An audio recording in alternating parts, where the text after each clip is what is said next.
Hi there, traders. This is Brad Gilbert with today's trading action. All right, now we've just ticked through the 5 p.m. New York. So the new day starts right now, Tuesday, the 25th. Now, more news about the tariffs. There's going to be sector exclusions. Who knows what that's going to entail? But it does create a little bit of once again, just that uncertainty for traders globally. I'm talking about mainly in the banks and investment houses, trying to work out where's the next real leg of the direction for the dollar, right? Because it's so uncertain. Now, let me just show you a few things. Like the price action here on euro looks pretty good, right? You can see it going down. It's sort of broken down. There's pressure on euro. They got a few things to try and sort out. The price action here, sterling's been a little bit stronger, so fighting that down move. Okay, the strong dollar somewhat. Then you got Aussie and Kiwi look easy, right? Because they're just going down and they're connected as I've been saying to you to the Chinese tariffs. That impact hasn't really sort of hit home yet. Oil's rallied back to 69 bucks. Dollar CAD though doesn't really want to go anywhere. And then you've got dollar yen, which has completely left the building. It's on holidays, heading north.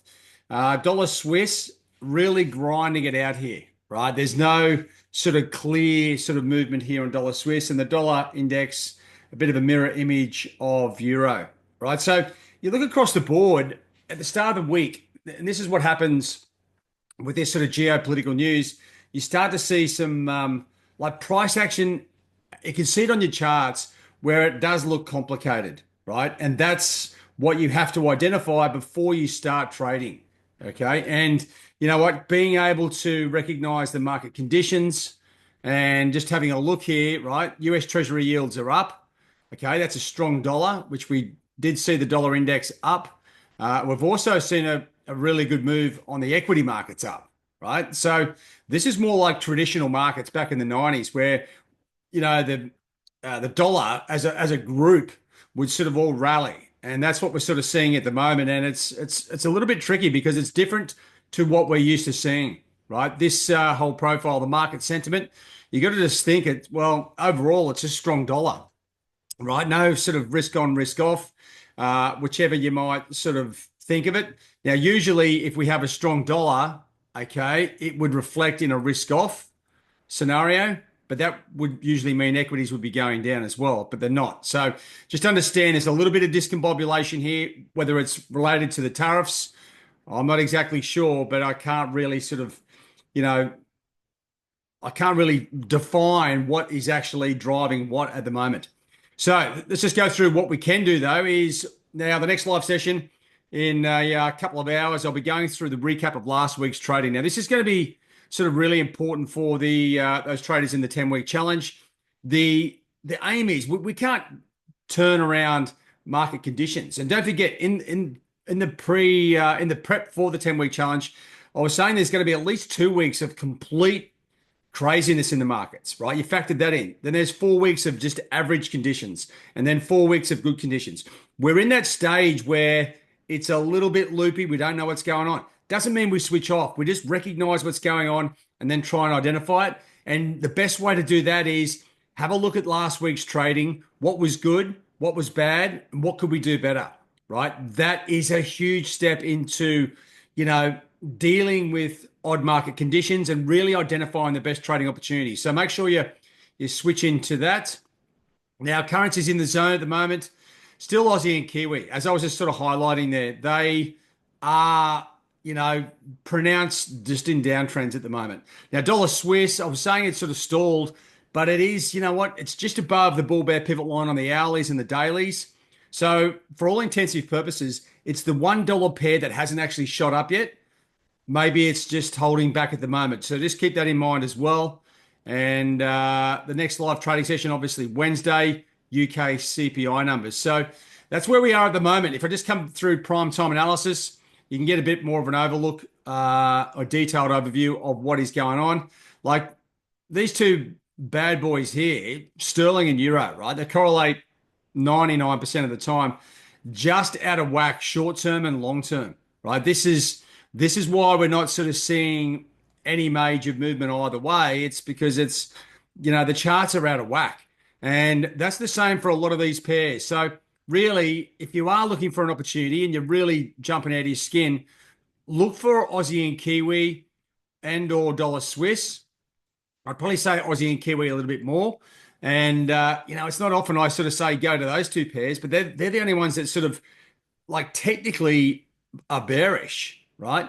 Now, momentum, well, it's not exactly lining up, but you want to sort of wait for that.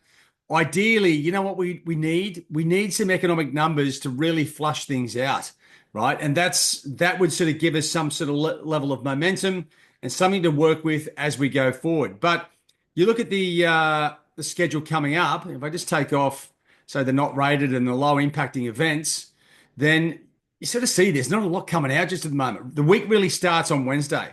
Okay, so now IFO business numbers, yeah, I would definitely have a look at those. I mean, in the past, they have had the power to impact the markets. The Case-Shiller numbers and the consumer confidence numbers out of the States, definitely worth a look, right? Traders are waiting to find something to give them direction and momentum. And even though these US numbers aren't like absolute top tier, they're the only ones we've got. The Case-Shiller numbers have got a lot of historical significance. Consumer confidence, obviously very important. New home sales, well, that's the first of the three home sales numbers. So that's something we need to look at as well. But that's it, right? There's not a lot coming out. So check out the IFO numbers in that Eurozone. And then when it comes to North America, check out the data there. What we're trying to do is get some life into these instruments, right? We want to sort of work out exactly what's going on with the equities. We can see very clearly what's going on the US Treasury yields, right? And then it's these puppies here, the currencies that are a little bit trickier. Now, one thing you might want to do is to take the US dollar out of the equation, right? And what I mean by that is start to focus on the crosses, right? Euro, obviously today struggling. I mean, the clocks have just been reset, so it's a bit of maybe a bit of a misrepresentation. But Euro's sort of down, Aussie's going up against a lot of things. The Kiwi's down. You can see some like clear signs here of various instruments. Like the yen is just going down against everything, right? I know. There's talk about hikes in Japan and a few other things, but it's like, man, like make it easy. It can be easier than this. That's what I'm sort of saying, or trying to say anyway. So just keep an eye on things. It's only like we've just come out of Monday in North America.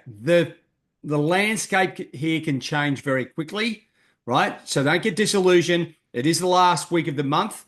Usually is a little bit sporadic. We do have good data coming out Wednesday onwards, right? So don't get disheartened. It's just all about being patient and disciplined and just wait, right? We don't need to go in when we don't know exactly what's going on. So just wait. Let's see how it plays out. As I said, we've got some of those some data here. This like the IFO business numbers. It's going to be interesting to see what they are, right? With the change of government, everything else that's going on, it should sort of start to reflect those numbers. And then you got the consumer confidence Case-Shiller numbers. You know what? Good second tier numbers could be worth some sort of direction here for the dollar. Anyway, guys, that's it for me. It's a little bit hazy at the moment. The Don is not exactly making it easy. Ideally, what I would love to see is him go, yeah, this is what we're doing, and that's it, right? But he keeps changing the game, doing deals, different countries, different sectors. Who knows what's going on? Anyway, let's see how it plays out. And don't forget, the impact of these tariffs will start to come into effect probably in about 2 or 3 months. By then, we could have really clear trading opportunities. Countries could be nosediving, others could be benefiting, and we should have some good opportunities. I don't know if our 10-week challenge is going to cover that enough, but we'll see, and we'll do our best to make some cash. All right, guys, all the best. Cheerio.